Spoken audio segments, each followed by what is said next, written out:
Oi pessoal, como é que vocês estão? Espero que todos estejam bem. Aqui mais uma vez Fernando Tolentino, para que a gente possa conversar aí sobre temas que são importantes e relevantes dentro do direito processual civil, com o nosso foco aí na primeira etapa do exame de ordem. Nesse vídeo eu quero falar um pouco a respeito da contestação, que além de um tema extremamente relevante para o direito processual como um todo, é sempre aí objeto de muita cobrança por parte dos examinadores. A contestação é a principal peça de defesa do nosso réu. Todos nós sabemos que é através da contestação que está regulada entre os artigos 335 ao 342 do Código, que o réu vai aí impugnar, vai aí afastar a pretensão do autor. Tem duas normas principais que orientam a sua redação. Em primeiro lugar, o chamado princípio da eventualidade ou princípio da concentração. O princípio da eventualidade determina que cabe ao réu concentrar todas as matérias de defesa que ele tem para apresentar naquele caso concreto na peça contestatória. Ele não vai ter outro momento para apresentar a sua defesa. Então, todas as teses, todos os temas de defesa que ele tem, todas as questões fáticas e jurídicas que ele, porventura, pode alegar, devem vir na contestação.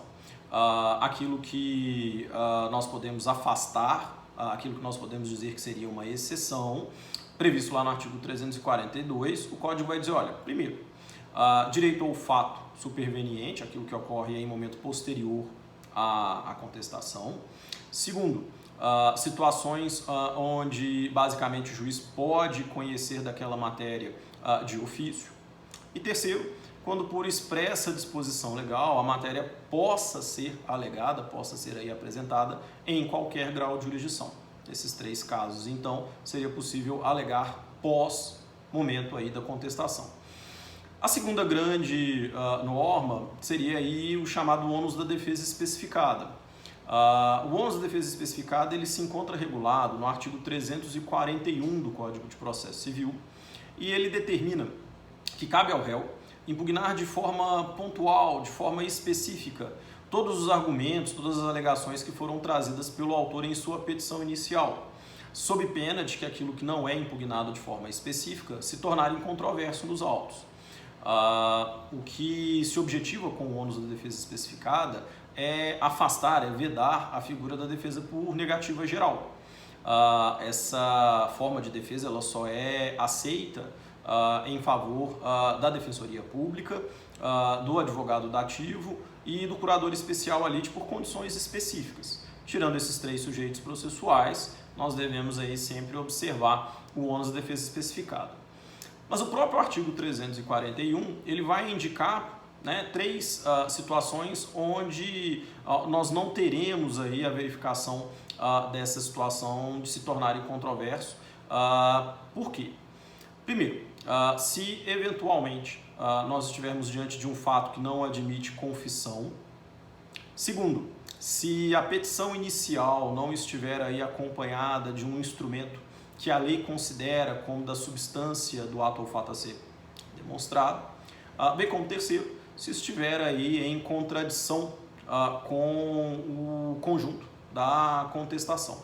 Nessas três situações, ainda que eventualmente eu não tenha uma impugnação específica daquele determinado ponto, daquele determinado fato, nós não teremos aí essa situação de se tornar incontroverso. Talvez, dentro do tema da contestação, o ponto que eu quero que vocês tenham mais atenção e mais cuidado diz respeito às chamadas preliminares de mérito, que estão lá indicadas no artigo 337 e com regulamentação até ali o artigo 340 do Código.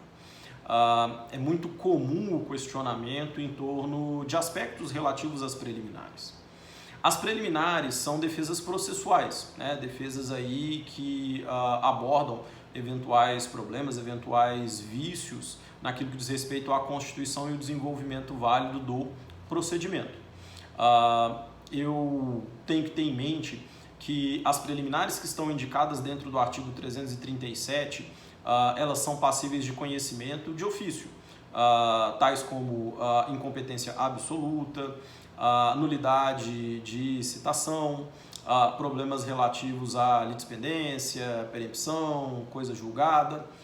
Mas primeiro, muita atenção, e realmente muita atenção com o parágrafo 5º do artigo 337 do Código. Afinal de contas, ele vai dizer, olha, nós temos duas teses dentro das preliminares que não são passíveis de conhecimento de ofício, o que significa dizer que se o réu não alegar, é uma espécie de vício ou um problema sanável, vamos dizer assim, isso não pode ser analisado em momento posterior. A convenção de arbitragem, bem como a incompetência relativa. Muito cuidado então com estes dois temas, com estes dois itens. Ainda dentro das preliminares, peço para vocês um pouco de atenção com a impugnação ao valor da causa, única e exclusivamente porque a regulamentação do código anterior era diferente e demandava uma peça separada. Isso agora é aí uma preliminar dentro da contestação, e a gente sabe aí que o examinador ele gosta às vezes, né, de fazer uma certa confusão com o sistema do código antigo com o do código atual. Mas também quero falar um pouco a respeito de dois outros temas que são preliminares. O primeiro deles diz respeito à alegação de ilegitimidade passiva. Antigamente, situações de ilegitimidade passiva, como regra geral, eram sentenças terminativas, né? Extinção do procedimento sem a análise do mérito, salvo nas hipóteses de nomeação à autoria, que estavam previstas lá no artigo 62 e 63 do Código Revogado. Vamos esquecer essa questão de nomeação e vamos pensar o sistema atual. O sistema atual vai dizer que a ilegitimidade passiva é uma matéria a ser apresentada, é uma matéria a ser alegada pelo réu dentro da sua contestação, sendo inclusive, nos termos da lei, a sua responsabilidade, no primeiro momento, de indicar aquele que ele entenderia como réu legítimo.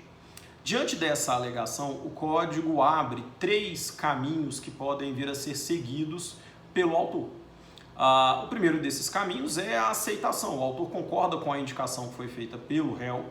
Caso isso aconteça, nós iremos excluir o réu ilegítimo e incluir dentro do procedimento agora aquele que seria o réu que detém legitimidade no caso.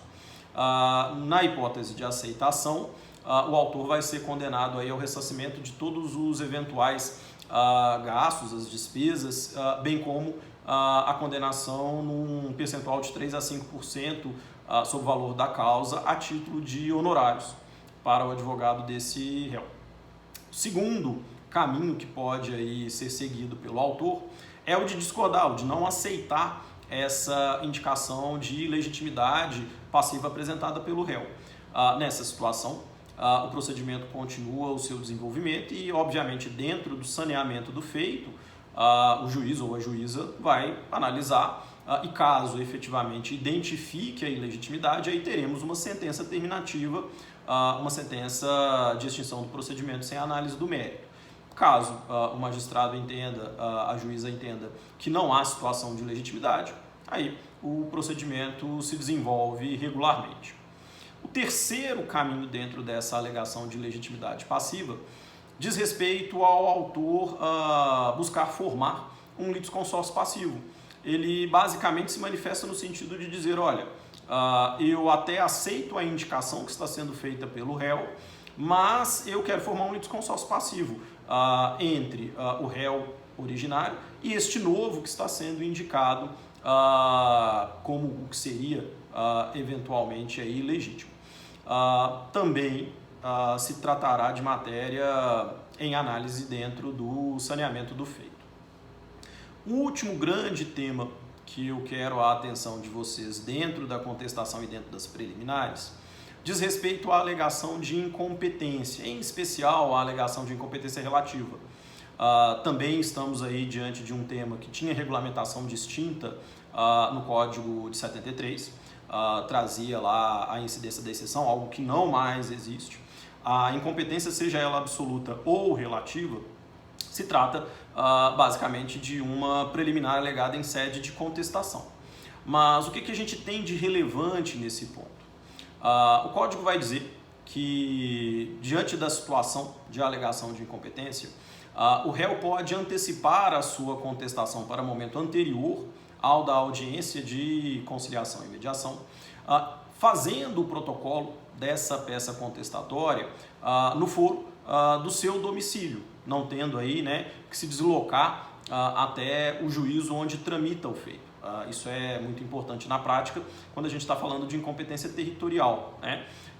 Vamos imaginar uma ação sendo proposta no foro da comarca de Belo Horizonte e eventualmente o réu sendo citado na comarca de Salvador. Ele não precisa deslocar até a comarca de Belo Horizonte para apresentar essa peça de contestação. O que o artigo 340 do Código determina é que, feito o protocolo, ainda no foro da comarca do réu, deve ocorrer a remessa de imediato para o juízo originário, de preferência por meio eletrônico, para que se faça a análise em torno dessa alegação. Na eventualidade de termos aí o reconhecimento da incompetência por parte do juízo originário, ele vai determinar o declínio de foro para, então, o juízo que o réu tem aí, né, o seu domicílio, sendo que, inclusive, nós já temos uma prevenção.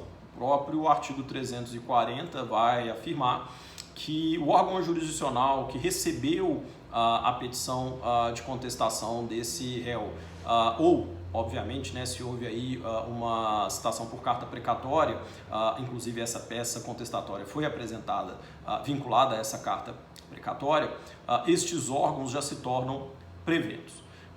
Por fim, o artigo 340 ressalta que, caso nós tenhamos aí essa alegação de incompetência apresentada pelo réu em sua contestação, nós devemos ter a suspensão da audiência de conciliação ou mediação, para que primeiro se resolva, se decida o tópico, a matéria da eventual incompetência do órgão jurisdicional, e depois, seja no juízo originário ou naquele que agora se tornou competente para o feito, ocorra nova designação de audiência de conciliação ou mediação.